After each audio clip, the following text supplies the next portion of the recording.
Assalamualaikum warahmatullahi wabarakatuh. Kelembagaan negara telah dipaparkan berbagai macam undang-undang dan sedikit disinggung peraturan pelaksanaannya yang bersumber materinya dari fikih atau hukum Islam. Maaf, saya tidak mengemukakan undang-undang lain yang mungkin terkait dengan agama lain. Saya merasa kapasitas saya itu mengungkapkan sebagai Muslim peraturan yang terkait dengan materi hukum Islam. Di samping negara, pemerintah telah melahirkan berbagai peraturan, antara lain peraturan-peraturan yang materinya berasal dari fikih atau hukum Islam. Di dalam Undang-Undang Dasar 1945 yang disebut Qonun Asasi, hukum dasar, disebut kelembagaan negara yang langsung terkait dengan agama, antara lain agama Islam. Misalnya, kelembagaan dalam tingkat kementerian atau departemen. Ada departemen atau kementerian agama. Dan di situ, ya pada tingkat dirjen, semua agama besar yang dianut oleh bangsa Indonesia, itu ada pimpinannya, tingkatannya eselon 1, Direktur Jenderal. Ya, tentu termasuk Direktur Jenderal untuk urusan agama Islam. Di samping untuk agama-agama yang lain. Jadi, kementerian atau departemen agama, judulnya ada kata agama, merupakan bagian dari kelembagaan negara Indonesia, di samping kementerian-kementerian yang lain.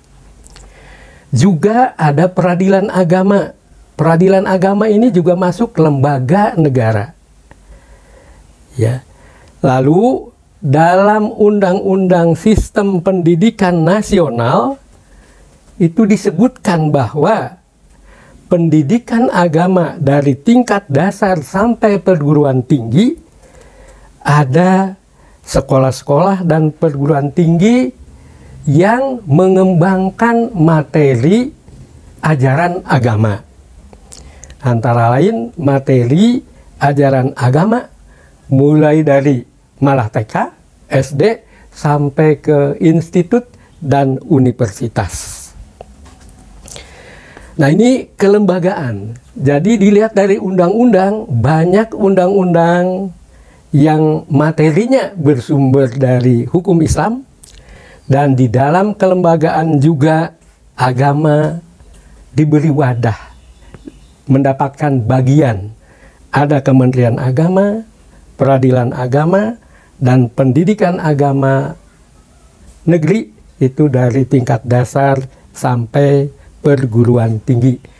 Dan peraturan-peraturan serta kelembagaan itu didasarkan atas Qonun Asasi, hukum dasar, Undang-Undang Dasar 1945. Dengan memperhatikan teks Undang-Undang Dasar beserta isinya. Ya, lalu produk hukum turunan dari Undang-Undang Dasar. Dan ada lembaga negara yang mencerminkan agama.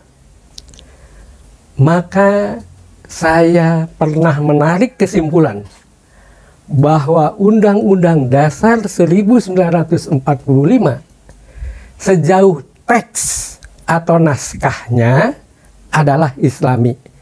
Sekali lagi, sejauh teks atau naskah dan isinya, isi naskah itu bersifat Islami. Bedakan dengan Islam. Kalau Islam berarti berdasar Islam. Jadi berdasar agama tertentu. Dalam hal ini Islam. Tidak. Bersifat Islami. Artinya sejalan dan tidak bertentangan dengan ajaran Islam. Kesimpulan ini saya tarik dari kajian setingkat disertasi untuk memperoleh gelar doktor. Saya melakukan penelitian membandingkan antara Undang-Undang Dasar 1945 yang ditetapkan pada abad ke-20 dengan Piagam Madinah yang ditetapkan pada masa Nabi Muhammad pada abad ke-7. Jauh sekali bedanya, 13 abad, 1300 tahun lebih. Tetapi sesudah dikaji dari teks dan isi teks, naskah dan isi naskah, keduanya banyak kesamaan, banyak kedekatan. Kalau Piagam Madinah, karena disusun, dipimpin langsung oleh Nabi, tentu Islami. Kalau ini bukan oleh Nabi, oleh para tokoh, para ulama, para ju'ama, para ilmuwan, para tokoh politik yang tergabung pada Panitia Persiapan Kemerdekaan Indonesia.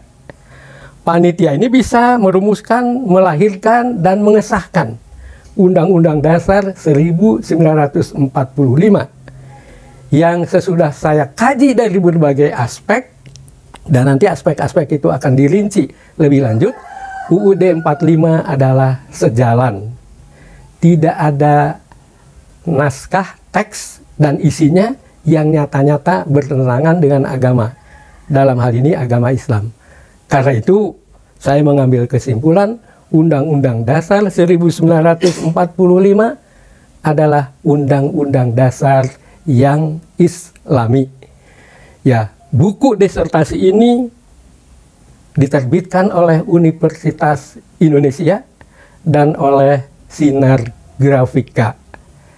Dan sampai sekarang alhamdulillah isinya tidak pernah ada yang membantah.